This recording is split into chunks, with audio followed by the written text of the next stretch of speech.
I turned 70 last month. When I look back at the life I've lived, I don't have the energy for loud regrets. And I've run out of time to fix things. What I have left are memories and the truth.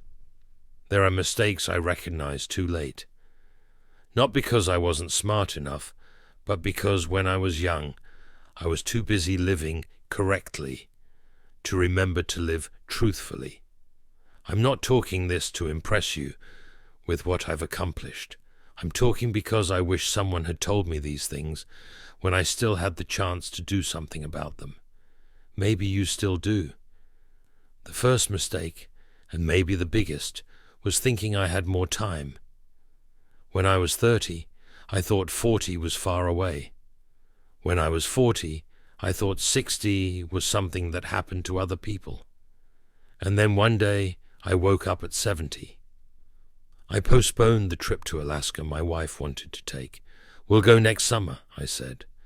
Next summer turned into the summer after that, which turned into 10 years, which turned into her funeral.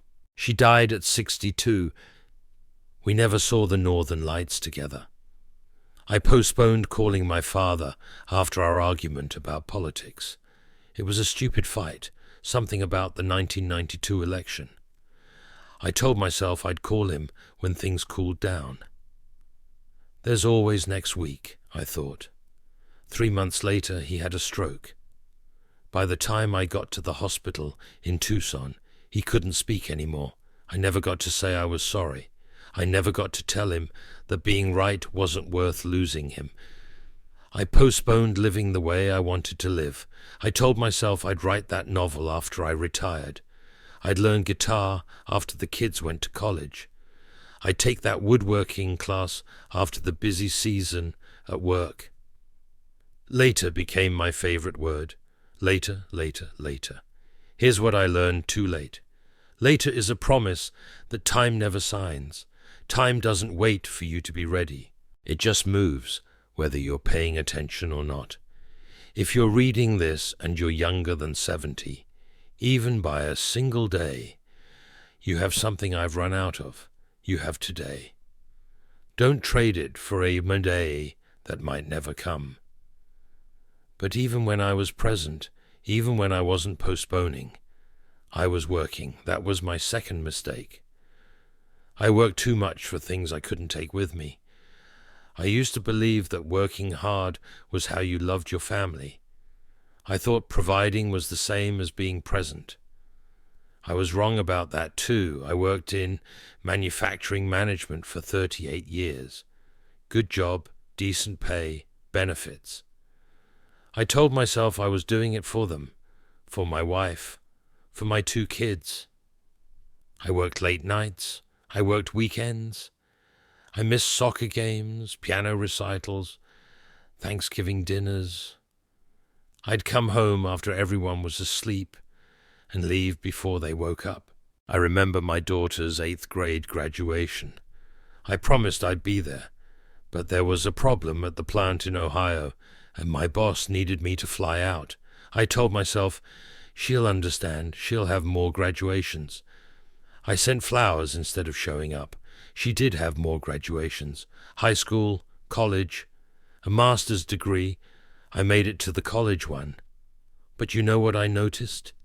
She didn't look for me in the crowd anymore. She'd learned not to expect me.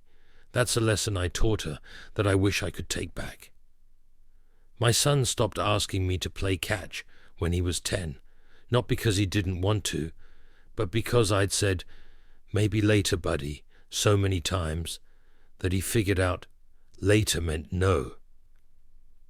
I made good money. I got promoted. I had a 401k and a pension, but I can't remember how much I earned in 1987 or 1995 or 2003. What I remember, what I can't forget, is the look on my daughter's face when she walked across that 8th grade stage and turned to see if I was there. What I remember is my son's back as he walked away with his baseball glove, putting it back in the garage by himself. You can earn the money back. You can rebuild the savings. but you can't get back the moments. When they're gone, they're gone. And maybe if I'd been working for myself, for something I loved, it would have felt different. But I wasn't. I was working for an image, for approval, for what other people thought I should be doing.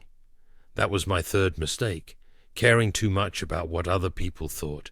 I spent decades trying to be seen as the right kind of person, successful, respectable, appropriate. I wanted people to look at me and think I'd done well, but I rarely asked myself if I was happy. In 1994, I wanted to quit my management job and open a bookstore. I'd always loved reading. My wife and I found a perfect little space in downtown Portland, Oregon, where we were living at the time. The rent was manageable. We had a plan. But my father-in-law said, "A bookstore? In this economy, that's not stable." My brother said, "You're going to throw away a 20-year career." My neighbor said, "People don't read anymore. Everything's going digital." So I stayed.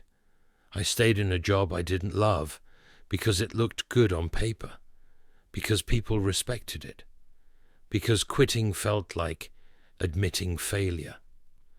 I bought a Lexus in 2005, not because I liked it, but because my co-worker had just bought a BMW. I paid it off over 6 years, 6 years of monthly payments for my own ego.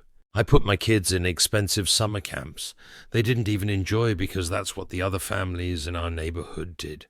I said yes to golf outings with people I didn't particularly like because that's what you did when you wanted to move up.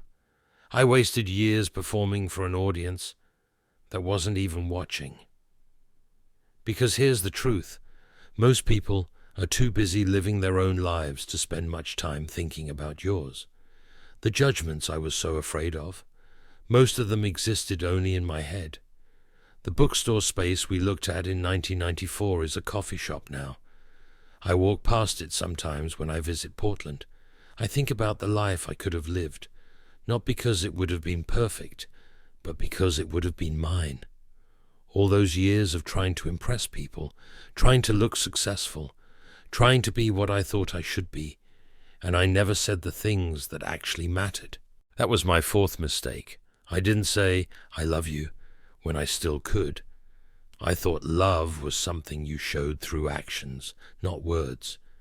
I thought it was obvious. I was wrong. My mother died in 2001. I can't remember the last time I told her I loved her.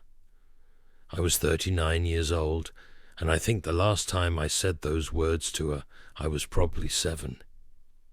Men in my family didn't talk like that. We showed up. We fixed things. We paid for dinner. That was supposed to be enough, but when she was gone, I realized she never heard it. Not from me, not as an adult who understood what she'd sacrificed, what she'd given. I never told her that I noticed. I never said thank you. I never said I love you. My marriage went quiet somewhere around year 15. Not angry, just quiet. My wife Carol and I stopped saying the things that mattered. We talked about bills and schedules and what needed to be fixed around the house. We stopped saying I love you because we assumed it was understood. When she got sick, pancreatic cancer stage 4, we had 6 months. You'd think that would be enough time to say everything, but we'd spent so many years not talking that we didn't know how to start. We held hands, we cried, but the words felt stuck. I have old friends I haven't spoken to in 20 years, not because we fought, but because life got busy and I kept thinking, I'll call next month. Next month turned into next year, turned into 2 decades. Some of them have died now. I'll never get to tell them they mattered. Here's what I know now. Love isn't implied. It's not automatic. It doesn't survive on assumption. If you love someone, you have to say it, out loud, while they can still hear you. The people who matters to you won't be here forever. Neither will you. Don't let them leave, or don't leave yourself without saying the words. And speaking of leaving yourself behind, that brings me to my fifth and final mistake. I forgot about myself. I thought sacrifice was noble, and maybe it is, up to a point. But I sacrificed so much of myself that I forgot who I was, underneath all the roles I was playing. I was a husband, a father, an employee, a provider. But somewhere along the way, I stopped being Michael, just Michael, the guy who liked jazz music and old westerns and sitting by the lake at dawn. I didn't take care of my health. I ate fast food in my car between meetings. I drank too much coffee and not enough water. I told myself I'd start exercising when things slowed down. Things never slowed down. When I was diagnosed with type 2 diabetes at 58, I wasn't surprised. What surprised me was that I couldn't remember the last time I'd eaten a meal without rushing. I'd lived 58 years and never once asked myself, what do I actually enjoy? I didn't let myself rest. Even on weekends I found projects, obligations, reasons to stay busy. I wore exhaustion like a badge of honor. I thought being tired meant I was doing enough. I gave up hobbies I loved. I used to fish with my uncle every spring. I stopped going after I turned 40. Too busy, too much to do. I used to play harmonica. I put it in a drawer and didn't touch it for 25 years. When I finally retired at 65, I didn't know what to do with myself. I'd spent 40 years living for work, for family, for everyone else. And when it was finally time to live for me, I had no idea who me even was anymore. Your body will tell you when you've pushed too far. Mine did, high blood pressure, diabetes, chronic pain in my knees and back, but by the time it spoke up, I'd already ignored it for decades. You can take care of other people and still take care of yourself. They're not opposites. In fact, you'll take better care of everyone else if you don't forget about you. I'm not telling you how to live. I don't have that authority, and honestly, I'm not sure I've earned it. I'm just telling you what I wish I'd understood sooner. I can't go back. I can't redo the choices.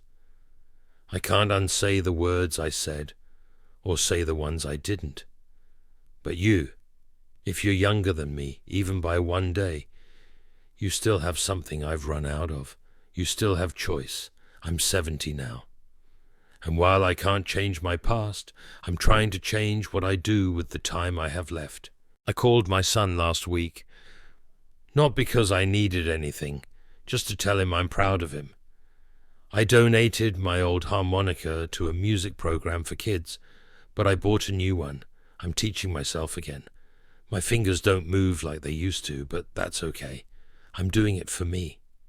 I'm writing this because if even one person reads it and decides to make a different choice, to take the trip, to make the call, to say the words, to live more honestly, then maybe my mistakes weren't completely wasted. You don't have to wait until you're 70 to start living like your time matters. Because it does, right now, today. Don't wait until all you have left is regret and a list of things you wish you'd done differently. Don't wait until someday becomes never. You still have time. I hope you use it better than I did.